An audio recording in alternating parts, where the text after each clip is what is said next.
Canada's had world-class businesses, world-class researchers, and world-class IP. We've never been able to scale that, and our productivity has lagged for decades now. AI gives us a once-in-a-generational opportunity to leapfrog. But to do that, we have to make sure that the things that have hampered us in the past, infrastructure being one of those, are no longer barriers to entry. While TELUS has had the history of running data centers, building an AI factory was something brand new for us.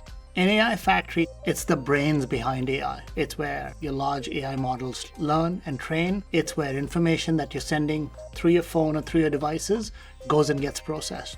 HPE was the right strategic partner for TELUS for two main reasons. Number one is trust. HPE and TELUS have partnered for decades now, building our networks, building a number of our facilities. And the second reason is expertise. HPE brings global expertise. They've built some of the world's fastest supercomputers. And together with TELUS, HPE helped us build Canada's fastest and most powerful supercomputer.